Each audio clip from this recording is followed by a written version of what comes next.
You're listening to the Angry Marks Podcast Network. Tonight's guest, somebody I'm super excited. I'm actually very glad to have this gentleman on the show tonight. I've known him, I guess I would say, for about 2 years, almost. I'll say 2 years, a year and a half, 2 years. Met him, he was a fan of wrestling. Now, tonight's guest is the other half of the world's cutest commentary team. He's also the AWE fan liaison, as voted on by his by other AWE fans. The one, the only. Oh, I'm sorry. And he's also, you can also hear him at on AWE. He's the commentator for AWE. He's also a commentator for Mucha Lucha Atlanta. And you can catch him on his own podcast every week. And we'll talk about that also. Ladies and gentlemen, I'll bring to you tonight Danny Danger. Danny, what's going on, man? Not much. Just still recovering from the wrestling weekend, as I'm fairly sure you're probably you deal with that more so than I do in different ways. But it's, you got to kind of get back in the swing of regular life. Exactly. Oh yeah, we were talking about the AWE show, and I was like, I didn't want to get too deep in it until we talked to you about it. You and Mika were in the booth calling all the action and stuff, and I got a chance to not only be a part of the after show wrap up, but I got a chance to watch the entire thing afterwards. But just for the sake of this podcast, what was your experience? How did you feel about the show and everything? I thought it was a really good show, really fun.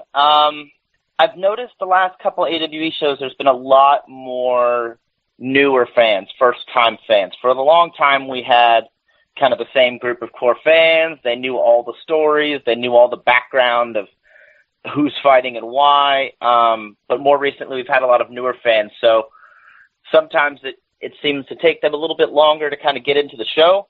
Like as soon as two people come out, they don't know, okay, these guys, like for the history of you and the Sound and the Fury, for example, not all of them were there to see the dog collar match and the feud you guys had between IOU and the Carnies, and then the breakup and all this, so this is all new stuff to them. They're like, well, why are these guys mad at each other? They don't know all this. So it sometimes takes them a little bit longer to get into the show, but that's fine. That just makes it, puts more fun for you guys trying to drag the people in. But I really enjoyed the show. A lot of great tag matches, some singles matches. Your opening four-way was, as the kids say, a banger. So it was a lot of fun, and you get kind of a different perspective, sitting back at the table instead of down there with the rest of the fanatics.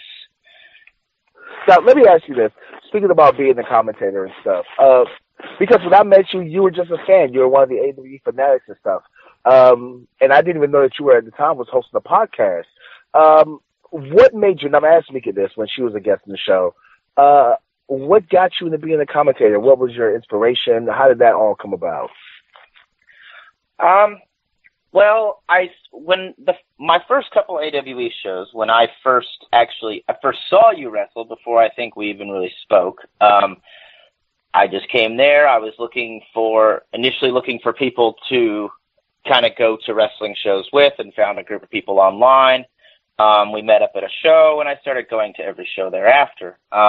There I met Patrick Alvarez, who has been essentially kind of sound and program engineer and stuff with AWE for pretty close since their inception, I think. And he hosts his own podcast, Fans of Wrestling Radio. And I kind of talked to him a couple minutes about a show one time with a few other fans, and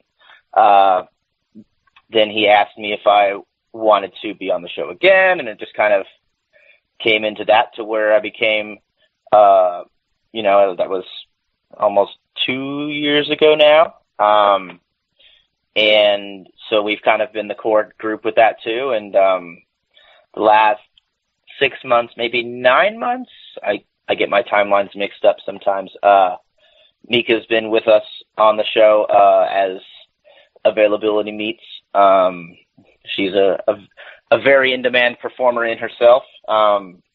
So that's kind of how I got into the podcasting aspect. And through that, I met more people, and kind of different doors were opened. But I guess when I was younger, I used to watch a lot of wrestling and listen very closely to the commentators. Of course, Joey Styles to me was one of the better ones, because for a long time he was just the single man in the booth. He wasn't, wasn't JR and the King, where they're kind of arguing and they have kind of characters. Joey was there putting over the action, calling move for move, talking about the stories and stuff. And to me, he was the guy I really honed in and listened to. And so I got a lot of kind of my information from him, as well as I kind of really liked Mike Tenay as the professor, where he'd kind of come in and bring you all the deep information about, Rey Mysterio is from Mexico, and his dad used to be his dad was a wrestler, and he's named after his uncle, and he was the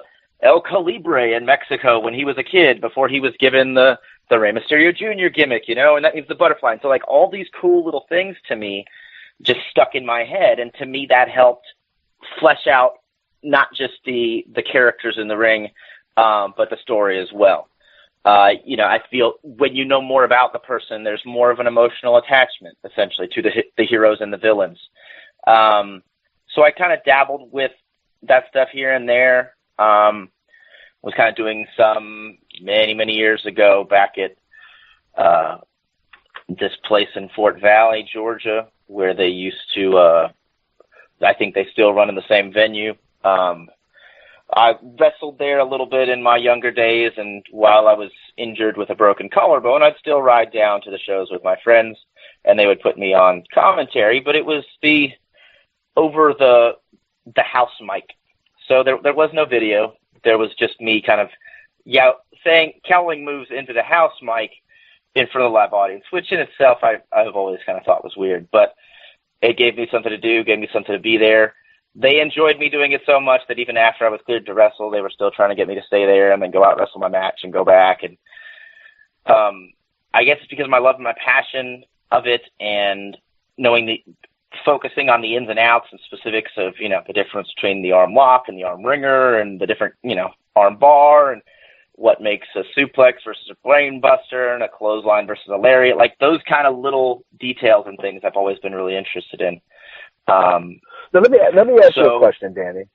Let me ask you a question before you, because you seem so knowledgeable about wrestling. You said that you were a former wrestler and stuff, and then because of an injury, you decided to step away.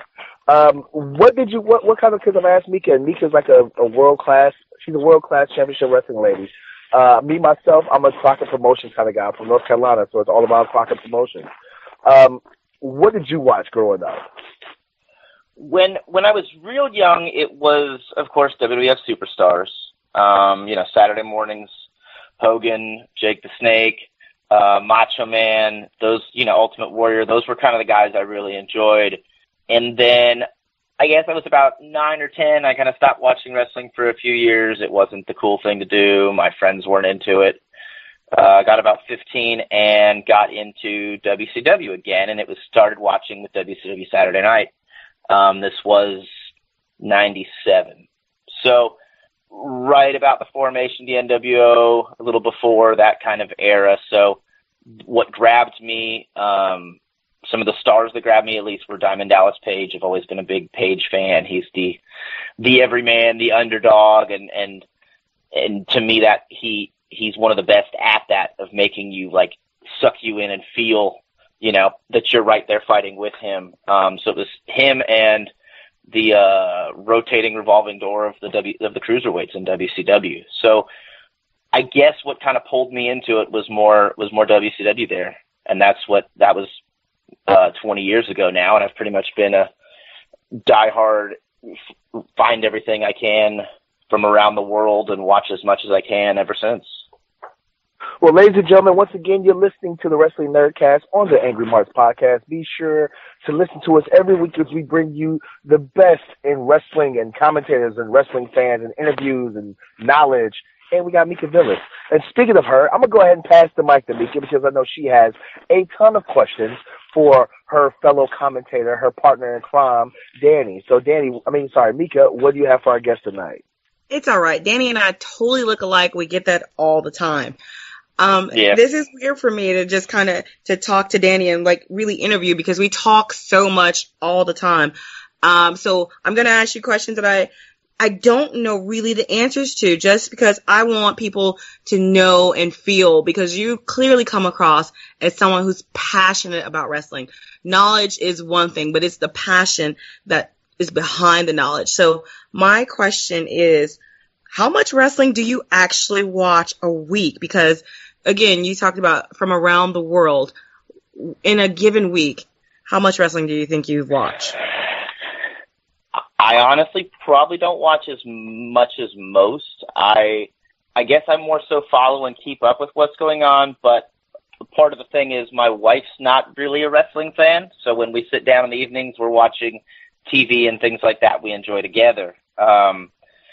Hours a week, if there's not a wrestling show that I'm at, and it's just, videos, clips, whatever, anywhere between 3 to 10 hours, I guess. Last week I was killing a 3-disc Bruiser Brody documentary, so that kind of upped the weekly average a little bit. But yeah, it's mostly a little bit from a lot of different places rather than full show. That's still, it's pretty extensive still, because we're adulting, and to take that much time out to watch something that's not, the inside of your eyelids is pretty good, considering we all have busy schedules and lives. So that's actually, a decent amount. I don't even know if I average 10 a week, and I try for everything. So, and that's including the network and the Fed. Yeah. You mentioned that you watch things from around the world, and I know that you have some people, some performers who are near and dear to you that have performed worldwide. I never heard this story. Tell me about how you feel, or the first time that you saw Liger. Okay. As in the first time I saw him live? Just in general, what drew you? Tell me. In general, what drew you to Liger, and then you have to expound down and tell us, the whole deal. A bit more into that. Okay. Yeah. Well, one of I guess the first time I saw him wrestle, period, it was on WCW television. I think it was probably Monday Nitro. He and the Ultimo Dragon were battling over the Super J Cup, where they had like the 9 belts. From all the different smaller companies in Japan that they brought together in a single tournament. So it was he and Ultimo Dragon, and I really dug Ultimo Dragon at the time, and Liger was just really making sporadic appearances for WCW at best. But so I saw him then and was just kind of really intrigued, not only the whole costume and character, but just his moveset and everything as well. And then we fast forward to a little bit when I saw him again, when he made some of his appearances for the Ring of Honor in the early days of Ring of Honor against, I think he fought against Daniel Bryan, and then he teamed with Samoa Joe to take on Daniel Bryan and somebody else. I can't remember who at the time. But so it's kind of been it was kind of sporadic there for a few years, and I just kind of really just kind of latched on, and it was really maybe the last 5 or 6 years that I've kind of started diving more and more into Japanese wrestling. And I guess one of the things that intrigues me so much about him is that he's had the length of career he's had, and he's still able to perform at such a high level against a variety of opponents. He's altered his style as need be, but the costume kind of helps keep him timeless. Like you see him wrestle and you don't think, oh, there's like a 50-year-old guy in there running around doing these things. Hey, Danny, can I cut in real quick? Yeah. I'm about to say, because I've actually had the pleasure of meeting Liger and seeing him live. And I can tell you just a small story to help you understand how he's able to perform at such a high level. I went to Texas, did a show in Texas, and they had brought in some New Japan stars. Him, Kushida, Tenzan, Gato, and they were all in the same show. Before the show, guys always go to the gym to work out. Yeah. And so Liger-san, as they call him, Liger-san was like, hey, you should work out with me or whatever. And we're like, oh, okay. And he's like, oh, we have to warm up. You have to warm up and warm your body up and stuff. We're like, okay, cool. Before he even worked out, he did 1,000 Hindu squats in the middle of off to the side of the gym. He did 1,000 Hindu squats, and it took him maybe 45 minutes to do 1,000 Hindu squats. Then he worked out with the weights and stuff, and then he went and ran 5 miles.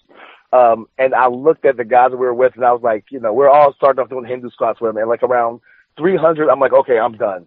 I'm not. If I do another Hindu squat, I'm not walking tomorrow. But his work ethic is amazing, and this was 3 or 4 years ago when he was able to do 1,000 Hindu squats before he even decided to work out, and then after he worked out, he still went and ran a couple of miles. Exactly. So I just wanted to let you know, that's his workout regimen. Yeah, that's just. I have a wrestling show today. Let me go do a light workout. Yeah. So it's things like that, but it's also, to me, as I've seen more and heard more, it's also the influence and impact he's had on junior heavyweight wrestling and the junior heavyweight style. Doing so much to try and help raise the profile and get lighter weight guys seen as somebody you should pay attention to, rather than just kind of let's have one match of little guys go do a bunch of wacky, crazy stuff, and then we'll bring out all the big guys again. Giving these guys opportunities to showcase that they can have matches that are as exciting, if not more exciting, than any of your top heavyweight wrestlers can. Especially, coming out of the 80s, who were your big guys, the biggest and the strongest, where you go into the 90s, and even then it was still which guys are the biggest and the strongest and look, the most like superhuman bodybuilders. So he started, the J Cup tournament and the Super J Cup and brought guys from around the world, and he's trained around the world and all this. It's just so much that, to me, about what he's had as influence behind the scenes as well as in the ring.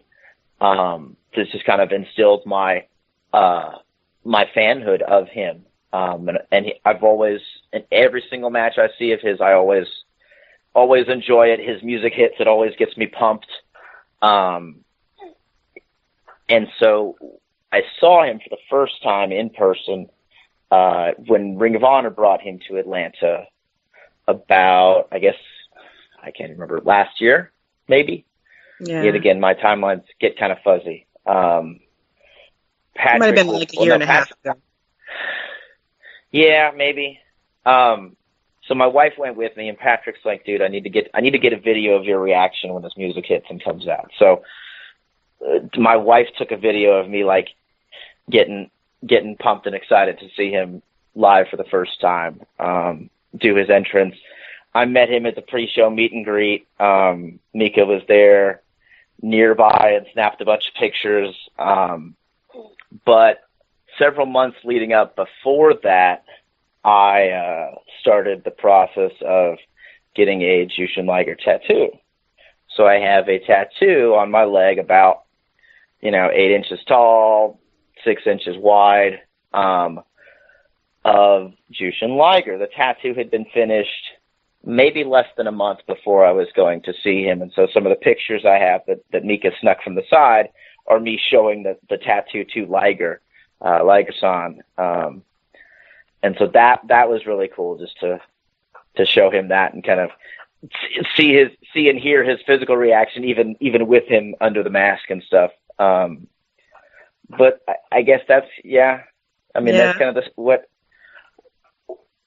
I guess I'm kind of rambling now. What kind of more information were you looking for? You're fine, because it's that passion where, that's dedication and just kind of a love of someone's, you said influence. That's a great influence to have. Someone who has literally been around the world and has had hands-on to touch not just wrestlers and help develop them, to help push, like you said, the lighter weights into more of the forefront. But you as a fan to go and go, you know what? This is a person who a person you don't know, as you've never trained with him, you've never spoken to him, and to say, you know what? I'm going to get this tattoo. And it's a beautiful piece, guys. It's absolutely wonderful. I'm sure if you hit Danny up in his social media, he'll show you a picture, and if not, I will, because it is really a great tattoo. It is so well done. So I wanted to make sure that we brought up at least that one. If not, we maybe go into that other tattoo as well. But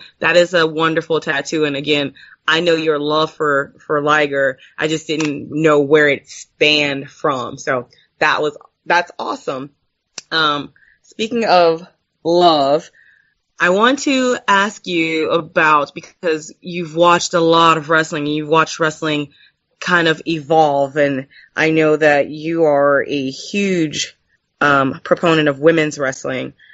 How do you feel about the state of women's wrestling today as opposed to, I guess about maybe 5-10 years ago, or just whenever? What do you feel like we're in now, and what do you look forward to for the future of women's wrestling? Well, I feel it's making great strides as far as not just the caliber of talent that's out there, but the opportunities. You have more promotions that are either predominantly women's based, or they feature women's matches in a much higher regard than just, as little as, you could probably say even 5 or 6 years ago, we were still kind of, at least in the mainstream, and that of course trickles down to the indie scene, still in the Divas era, where it was the women who had it was more about your look and presentation of looking like a swimsuit model than it did what you could actually do, anything wrestling related, with how good you could talk on the microphone, how good you could even pose in the ring, let alone how good you could tell a story within the confines of a professional wrestling match. So we had that, and there's been a lot of jumps and strides, and yet again, you see it at the top, where there's more television time devoted to women and segments featuring women. They do their best to try to push them as serious athletic competitors. They give them longer time on television to develop the characters and the stories, and the matches themselves, not just kind of catfighty drama and bra and panties matches. And WWE used to do the mud. It's Thanksgiving, so now we're going to have a gravy bowl match, and it's Christmas time, now it's going to be the Santa's Helpers Battle Royal, and all the girls are going to come out in cute little bathing suits that are all Christmas themed, and they're going to just kind of pull each other's hair and try to throw each other out of the ring. You always had that underneath a lot of the strong women's competitors, but I guess as some of those women were breaking down boundaries, it opened up and inspired more and more women to come in. And so you had more women being trained and looking to train and be professional athletes, professional wrestlers, not women who said, oh yeah, I'd like to be in movies, so why not try professional wrestling as a way to kind of get my foot and face out there. And then as soon as I get my first movie role, I'll pretend I never was a wrestler. So I think we're in a good stage. You can watch, there's many women's promotions. AWE has their women's division. They've run 2 women's shows now, 2.5, I guess, all women's shows. You have other promotions, of course, Shine, Queens of Combat. You have WSU, which has been around for quite a few years now. You have ones in the UK like Bellatrix and Girl Fight. They kind of tour around a bit, co-hosting with other promotions and stuff. So you have a lot more places where women can wrestle than just the novelty match, one match per show that a lot of people would consider kind of the bathroom break. You see the hot girls, okay, now let's go to the bathroom, and while they do their thing for 4 minutes. Now, Danny. Yes. I wanted to ask you this question, if you don't mind me interrupting your answer. Please. Because you were in the commentary booth beside Mika and stuff during the AWE show, and I want to get your opinion about the entire show in general. But I know that you're a huge fan of women's wrestling, just like I am and stuff. And I wasn't going to say this, and I told Tamika in a private message that I was never going to say this because I have an ego as not only as a man but also as a wrestler. You always want to think you have the best match of the night. But Camilla Kane, Ivelisse. I'm sorry, Camilla Kane and Isla Dawn this past Sunday. What was your opinion? Because in my opinion, that was probably my favorite match on the entire show. I think that probably on my own personal list of matches of the year, Ivelisse versus Isla Dawn was probably one of my favorite matches that I've seen in wrestling period this year. But I want your specific opinion about that match this Sunday at AWE and about Isla Dawn herself personally. Okay. I mean, I 100% agree with you there. Isla Dawn, Camilla Kane, I definitely really enjoyed. I mean, there's a couple different reasons. We've seen some more of Isla Dawn, but Camilla Kane really hasn't been in like a longer form match, or I haven't seen her in a longer form match.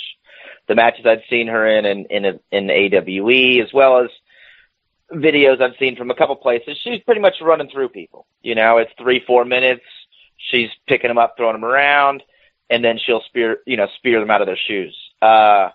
So her with Isla Dawn, you had some, a lot more of exchanges. You got to see a longer form match. You got to see Camilla be in a little more trouble than she's been in previous matches. So there was a much better structured story there. And I 100% agree with you on the Ivelisse and Isla Dawn. Amazing match.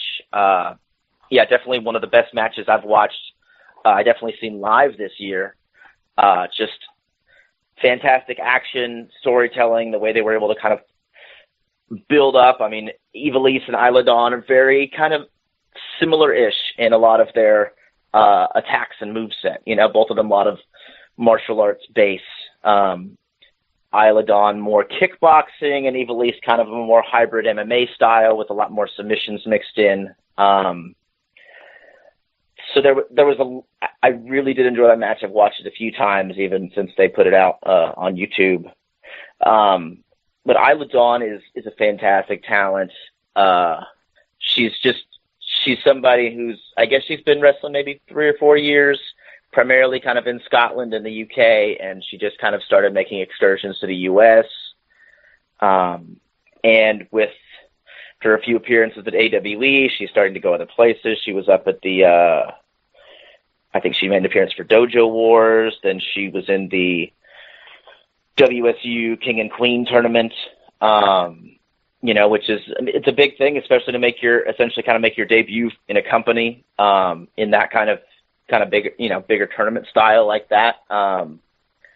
Fantastic competitor. She probably has some of the best kicks or kicking-based combinations in wrestling. I feel like a lot of wrestlers who do kicks, even if maybe it's a base of their offense, they're more wrestling-based kicks. A lot of guys maybe have kind of minor, karate, kickboxing experience, and they've done their best to transition it into wrestling. So it looks like wrestling kicks, where she's a very high-level kickboxer. So her kicks, and especially the combinations, have a crispness, just a very good form. They look devastating every time she hits one, instead of being kind of overly show, like a lot of people's kicks are, because they just kind of, I'll throw some kicks into my offense. Everybody's kind of doing them now.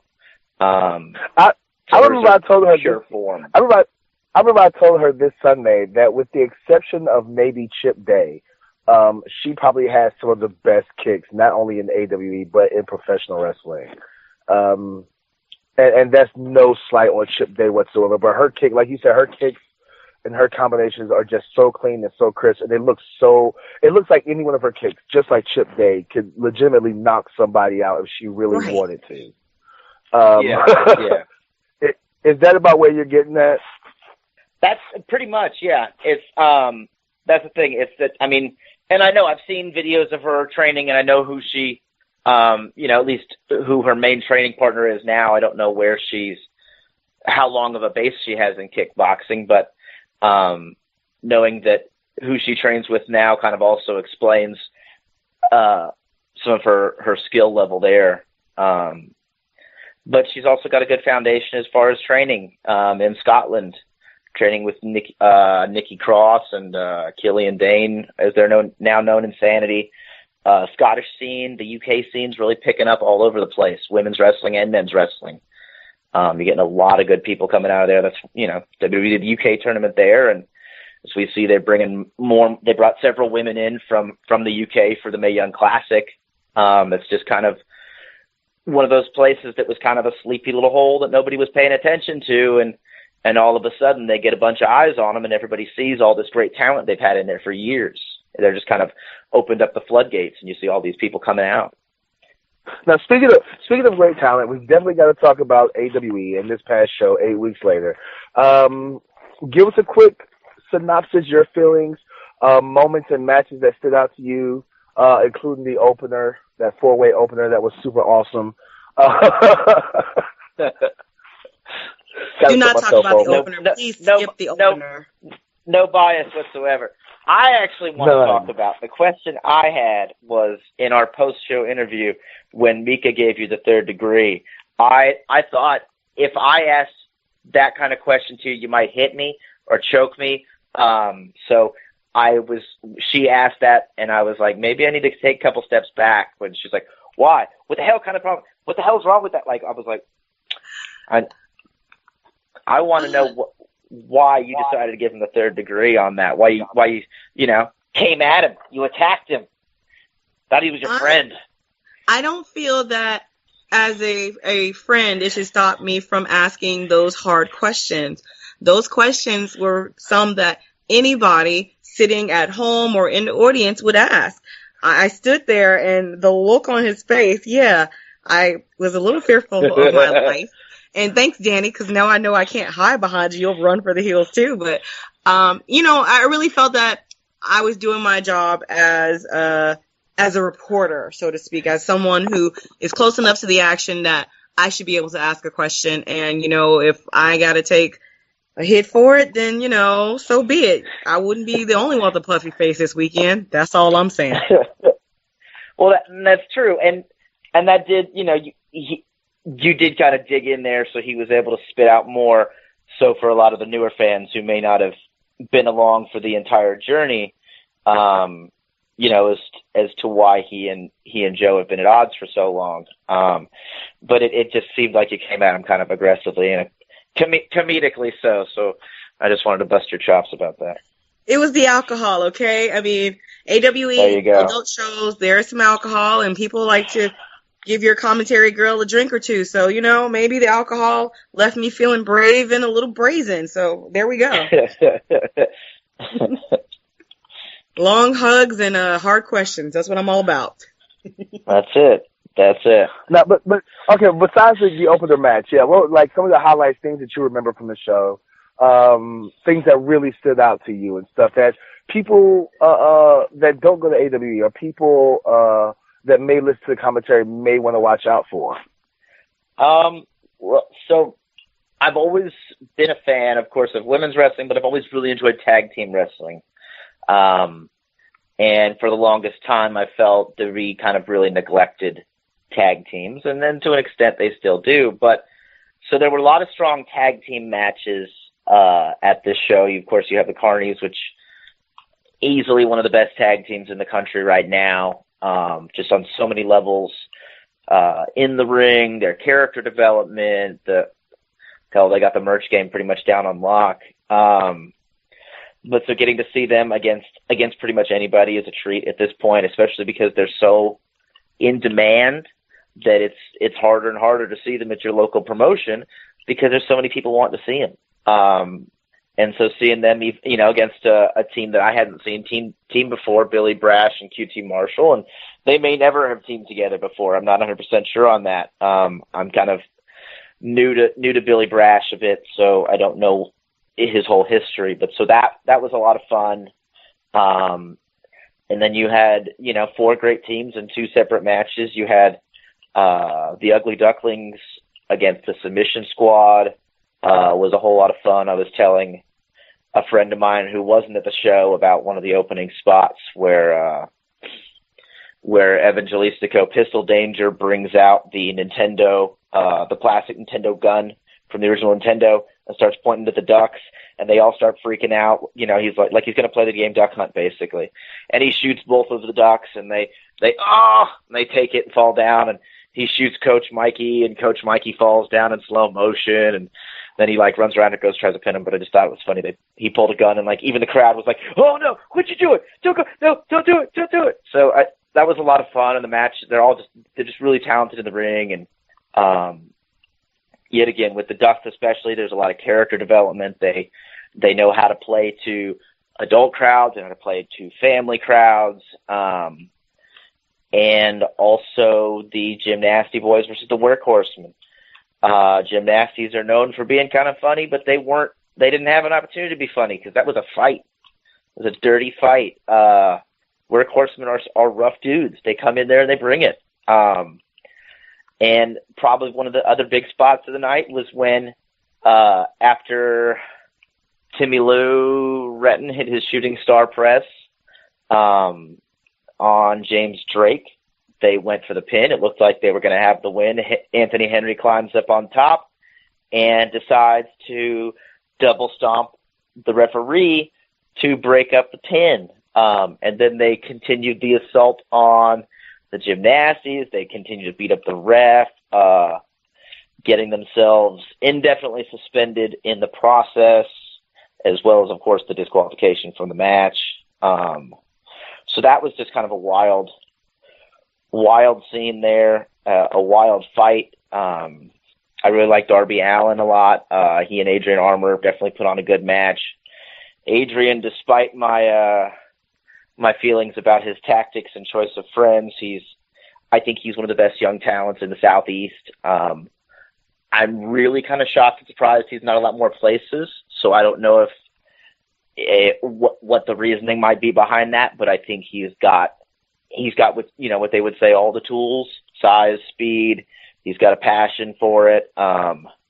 He's still a young guy, good looking, always a great attitude whenever I talk to him. So I think that he would be one of the guys who could really be all over the Southeast. Just has to get out there. Those are some of the big highlight matches for me. Of course, the main was fun too. I'm definitely a big Suge fan. Been a big fan of Sugar Dunkerton since first AWE show I was on. He was pretty much, I came in for the names that they brought in, and then came back the next show because of Chip Day and Sugar Dunkerton. I saw those two guys, and I said, those are guys I want to see again. Well, before we let you go, I'm going to ask Mika. Mika, do you have any more questions? Because I got one more question for him, for our guest tonight, and then we're going to let him plug everything he wants to plug. But do you have any other question that you want to ask Danny tonight? Other than the, wonderful woman that you married and the wonderful woman who you get to sit next to during commentary, tell us about one more wonderful woman who's in your life and perhaps a picture is near and dear to you about, Are we referring to the undead bride Sue Young? Yes, of course. Who else? Is there another woman? Because I won't fight Sue, but I'll fight anybody else. I have a sister.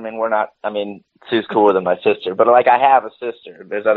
There is at least one other woman in my life. I have cats. 2 of them are female. Okay, so I've been a fan of Sue's for a long time.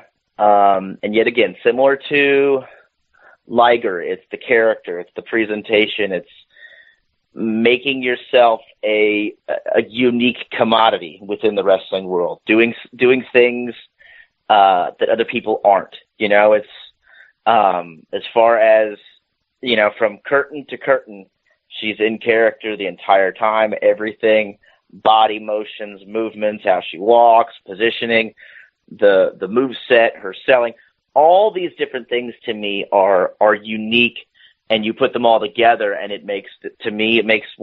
she's hands down one of the best in the country, just period, in all aspects of the wrestling game. And so I've met her, I've been to several shows and met her, and she's amazingly awesome person, a good friend of mine now. Initially started with just, going to shows and seeing her and talking to her, and then we'd hang out more and more and more kind of at shows. But so I was looking to get my second professional wrestling tattoo, and I was wanting to get it to reflect women's wrestling, my love for women's wrestling. So I was kind of going back and forth between trying to think of designs and pictures of two of my favorites, being Sue and Lufisto. And I went with Sue Young because the character is larger than life. She's like she's like a comic book or a video game character come to life in the wrestling world. And so thought she would make a much better image for a tattoo. So on my left bicep and shoulder, I have a tattoo. I think it's bigger than my Liger tattoo, actually, of Sue Young, and I got to show it to her when it was incompleted and watch her, almost flip her shit when she. Sorry, I don't know if we're blue here or not, but you're fine. I just took it there, I guess. But yeah, see her flip her stuff like, whoa, no, is that real? Like she licks her thumb and tries to rub it off, and so that was really fun. My wife is kind of jokes that she's like, it's like a really scary picture. She's like a monster, and it's on the side of my body facing when she sleeps in the bed next to me. So she's like, I don't want to have to roll over in the night and see like Sue's angry face staring at me. Oh my God. She has a funny story too. When my Sue was, before she came to, when she was in Atlanta, came a night early and we went to hang out, and she called me when she got to where we were, and I went to go meet her around the front, but ended up she come in a different entrance, and she met my wife. So my wife saw her, and I was coming back to meet them or something because I was, oh, okay, you went to the other entrance. And my wife's really shy, and she feels she's real awkward around people, and she goes up and she goes, are you Sue? And she's, of course, she wasn't in makeup and all this. She was just in, regular clothes. And so she's like, are you Sue? And she's like, yeah. And she's like, she's like, okay, good. Because I recognize you because I look at you every night before I go to sleep.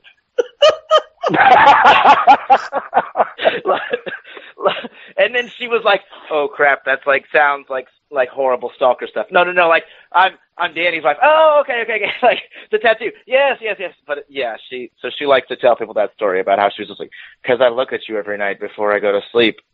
And then it hits her how terribly creepy that sounds. Aww. Poor thing. Well, Danny, before we let you go, before you plug everything, I have to ask you this question.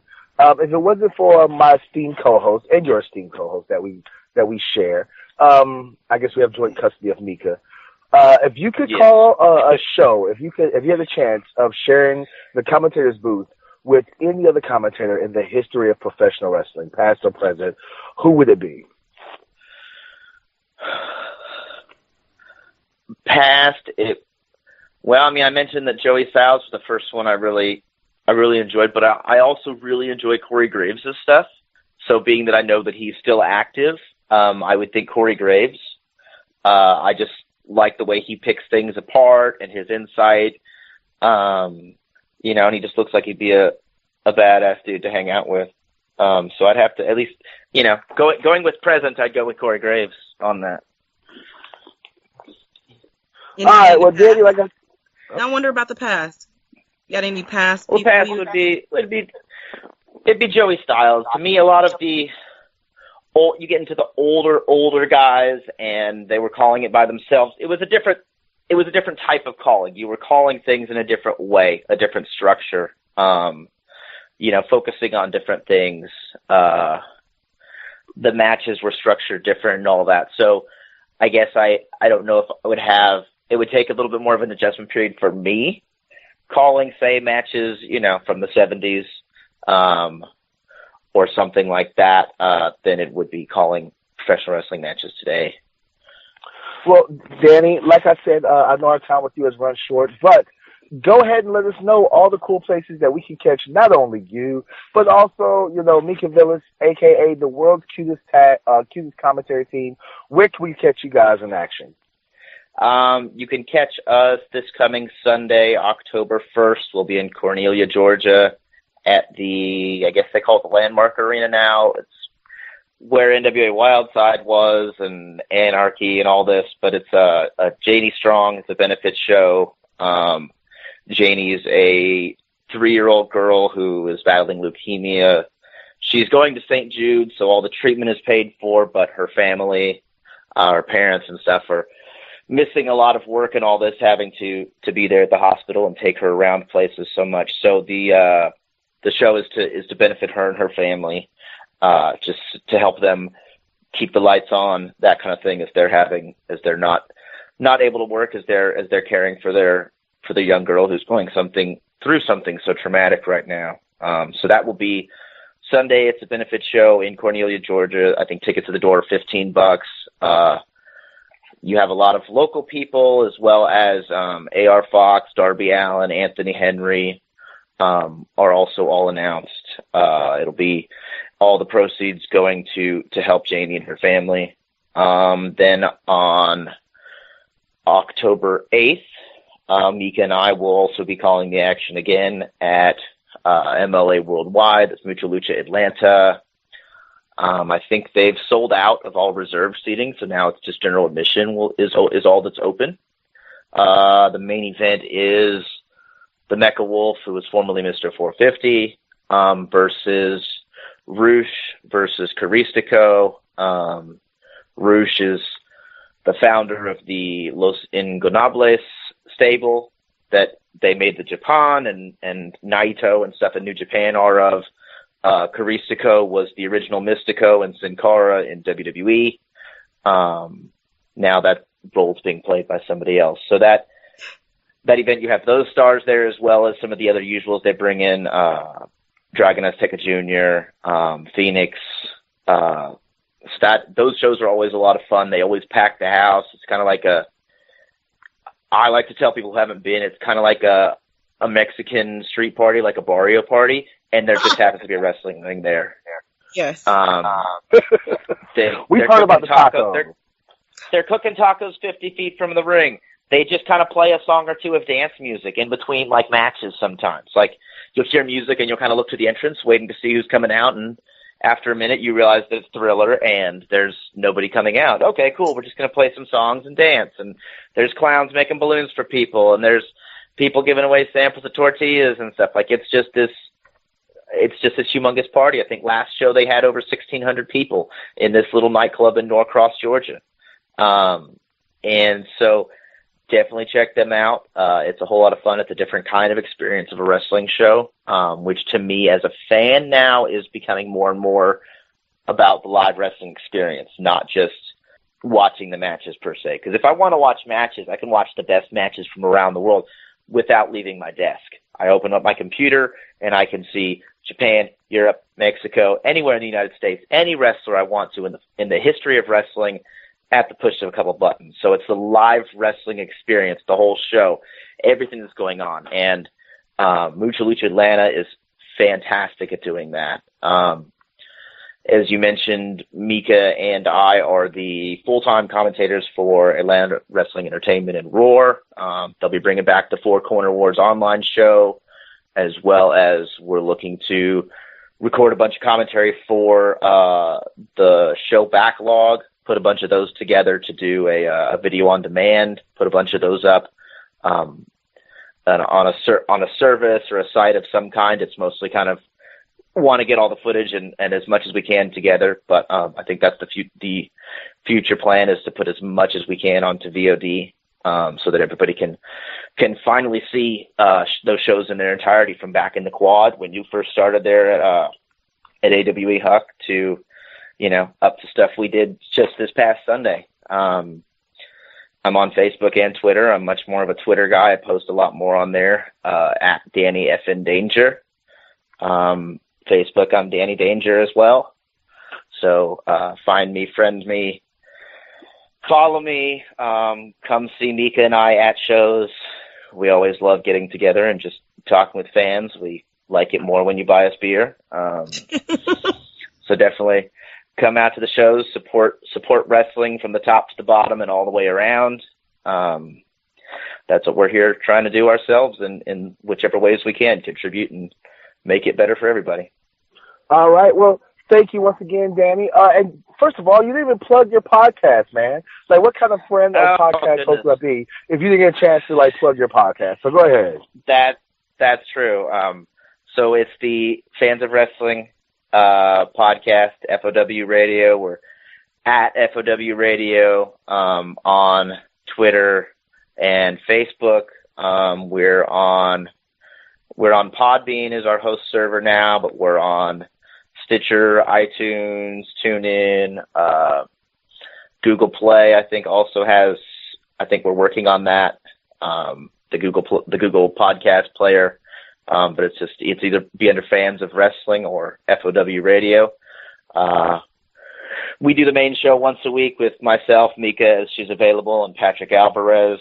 They also do reaction shows to live shows. I think they released the one today, Tuesday, for No Mercy.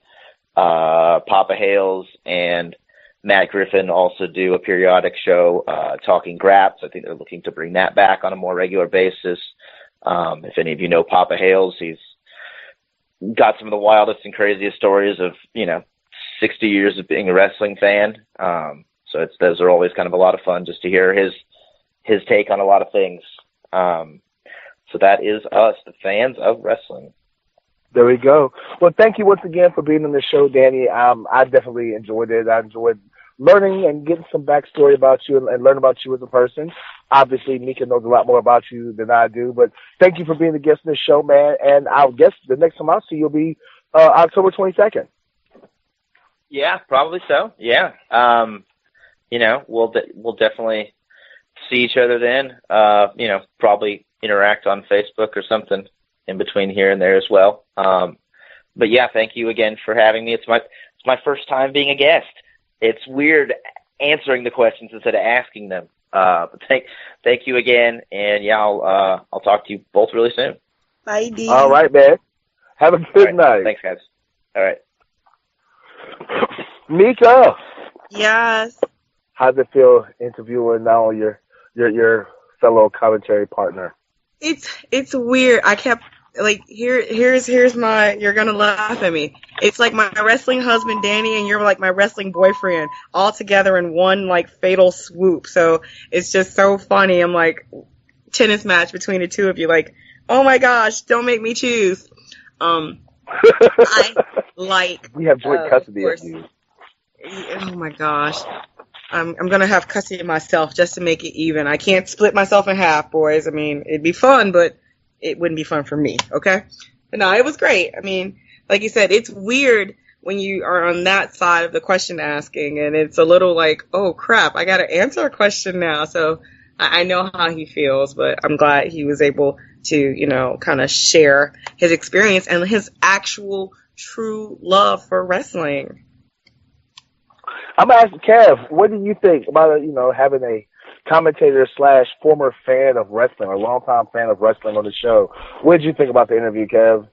It was a good interview, as always, and I thought that Mika really brought it on her end and really grilled her comrade there and did quite a good job with it. There we go. Apparently, I'm into grilling guys this week. I'm sorry. I don't know what it is. Just, you got to come with me. I'm not going to settle for these half-ass questions there, boys.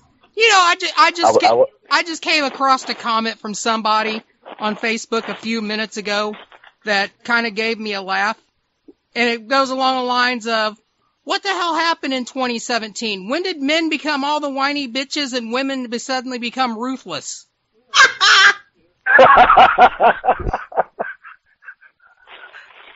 Welcome blame to my the ear. jeans. blame the skinny jeans. There we go. We'll blame skinny jeans. Oh my God. Can we blame that beard group yet? Can we blame who? Can we blame that beard group yet? Yes. We can blame them as well. Oh my gosh. Skinny jeans in the beer group make men whiny bitches. That'll be on somebody's tombstone. Just watch. Mm-hmm. So before we go, Kev, what do we got going on the Angry Marks Podcast Network this week? Well, we've got our regular round of shows. We've got Glove Up or Shut Up coming up on Wednesday night. We've got Thursday Night AMP coming up on Thursday, and I don't think we've got any special guests planned for it. We've also got Impact. I believe we have Impact Implosion coming this week. We've got Ed in San Antonio on Friday, and we actually just posted a new episode of the Raw Reaction today. It only took 8 weeks to be able to do 2 shows in a row. So I'm really impressed with the boys there that they were able to pull it together. So good job. And just to toot my own horn a little bit, you will actually find me as a guest on another podcast here in the future. Yay. Where will we hear you at, Kev? Well, this weekend I got to attend Cincinnati Comic Expo, and while I was there, you had the guys from the History of Bad Ideas. They had a booth there, and they were playing trivia. So went and kind of had some fun. My friend played Harry Potter trivia, and they picked the wrong chick to mess with because she was absolutely stone cold and going 5 for 5 on questions. And so after seeing that, I decided to sit down and we did some pro wrestling trivia, and they hit me up with some really, really tough 80s WWF trivia. But I'm not going to reveal how well I did. You're going to have to tune in for another episode of their podcast for that, and I think they said they'd have it up in like 5 weeks. So I don't know what all they've already got in the can or what they're doing, but you can check their podcast out, and you can go to Facebook and check out Bad Ideas Podcast. You can go to Twitter at Bad Ideas Podcast, and you can find them on the internet at historyofbadideas.libsyn.com. And hopefully here in the next couple of weeks, we're going to have them on an episode of Thursday Night AMP where we'll talk about pro wrestling, pop culture, and, well, who knows what's going to come up. It's a great group of guys. I had a lot of fun sitting down with them and chatting pro wrestling and putting my hand inside Nicolas Cage and everything else. Well, that's not a teaser. I don't know what is. I don't even want to know how you got your hand inside Nicolas Cage. I don't want to know. I want to know. Mika, I want to know. Mika, what do you have? We already heard about one thing you got going on this weekend. But what else do you have, if anything? And where can our listeners and fans keep up with you? Well, I am going to go to wrestling this Thursday night. There is a free show, WWA4 Training School in Atlanta. Every Thursday night puts on a free show for the fans. Now, people may say, oh, it's a training school. Why would I go? Because you never know who's going to show up. You do have some names that are up and coming in the independent wrestling scene, like Darby Allin, AR Fox. These folks will show up, pop in, and get in the ring. So I'm going to go support the guys and girls and watch some of the work that they do. And again, as Danny mentioned, he and I will be in Cornelia, Georgia for the Janie Strong benefit. If you do nothing else this weekend, if you have no plans, or if you really, really, really just want to support a good cause and see some good wrestling, come out to this show. Each and every person makes a difference. And this is, again, a little girl and her family who are struggling with something that is just, if you've never been through something like that, just thank your lucky stars and show up and support everybody on this show, every performer, myself, Danny, the guys and girls who are working, the venue. Everybody has donated their time, their effort, their talent to do this. So this is something that we're truly, as a community, giving back to our friends, our fans, who become family over the time and over the years that we spend together. So this is something that is very near and dear to me. I have had relatives before struggle with leukemias and different forms of cancer. So this is just a great cause to come out to. So by all means, come out, say hi. I really encourage everyone to just do something good, and this is something good. So I'll be there. The Mucha Lucha show, as Danny mentioned, is going to be huge. Come out to see, again, it's a family-friendly show. There are literally thousands of people here who come into this nightclub, and will be fantastic. Danny and I will be ringside, if everything goes according to plan, for this show, which will have names that you have seen on television, up and coming performers that you may not have seen or you may not be so familiar with. There's also slated to be a fantastic women's match between Kiera Hogan, Priscilla Kelly, and Camilla Kane. These three ladies will get into the ring together for a three-way match, which I believe is the first time the three of them have been in a three-way match against one another. They've been in the ring before in multi-women matches, but there is a definite grind to act with these three women, and I know that these ladies are going to perform to the highest level. So if you are in, again, come to Atlanta, watch these shows. You can follow me on social media, all forms of social media, at Mika Villas. I am doing crazy Snapchats, guys. Some is wrestling related, some is just life related. I'm a goofball. You will see me at my worst and my best. So you can come and watch and see what I'm doing there. Facebook is Mika Villas, Twitter, Mika Villas, Instagram, Mika Villas. You can go and see the food that I eat, because I like to Instagram my food. I'm one of those people. It's pumpkin spice time, guys. So, you might see a cup of coffee every now and again, but whatever you do, by all means, go out this weekend and see wrestling somewhere and then just enjoy yourself. So I'm never going to mention the pumpkin spice stuff. I'm going to leave you alone about the pumpkin spice stuff. We have all winners talk about pumpkin spice stuff. Anyway, this weekend, Friday, I may or may not be in New Jersey. Dojo Wars is having their big monthly show. Not letting anything out the bag just yet, just in case any of the fans and stuff and listeners of our podcast live in the New Jersey area and may or may not show up at the CZW Dojo for Dojo Wars this coming Friday. Saturday, double booked. At noon, I will be at the Montgomery, West Virginia festival for Mega Championship Wrestling. And then Saturday night, I'm super excited. And, Kevin, Mika, hold your laughs. But I will be a part of the White Trash Bash right outside Princeton, West Virginia. It's a huge festival with music and comedians and wrestling, and there may or may not be a couple of deathmatch wrestling matches going on. I'm not doing one of those because, well, the face is the money maker and stuff, and I'm not messing my face up for nobody. That I don't do light tubes and stuff. But Saturday night I will be at White Trash Bash right outside Princeton, West Virginia. And then Sunday, not really having a match, but even with the time, the 11 and a half years I've been in wrestling, you never stop grinding. You never stop trying to go to different places. So Sunday I will be doing this super huge seminar / tryout. Once again at the CZW Dojo. There's 5 or 6 different wrestling companies actually doing, looking for new talent in the Northeast area. I know, for example, Tier 1 will be there. Of course, CZW will be there. There's a bunch of different wrestlers. I think NYWC, New York Wrestling Connection, will be there. Wrestlers Laboratory will be there.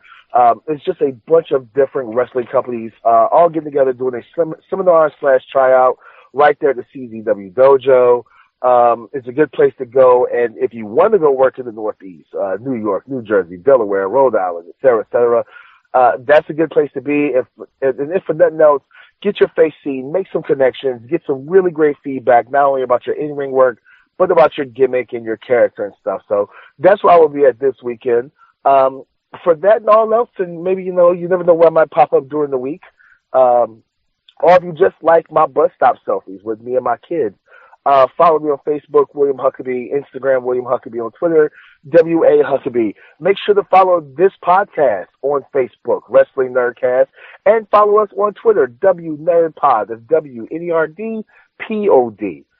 Anything else, Tamika? I think we covered the world in, about 30 minutes. All right. Well, ladies and gentlemen, that's our show for tonight. Thank you for listening once again. I want to say thank you to our guest, the better half of the world's cutest commentary team, Danny Danger, he's also a commentator for AWE and Mucha Lucha Atlanta. And you can also catch him on the FOW podcast. Thank you for being a guest of the show. On behalf of my A1 since day one, the hardest working producer in wrestling podcast history, Killer Kev, on behalf of my co-host, the less cuter parts of the world's cutest commentary team and the lover of waffles and the voice of the speech impaired, Mika Villas, on behalf of all of our friends of the show, the Prophet Rick Craig, the Bearded Wonder, Zane Paisley, et cetera, I am the IWA North Carolina Heavyweight Champion, the Worldwide Grand Prix Champion, the Disrespectful Intellectual, the Southern Gentleman, et cetera,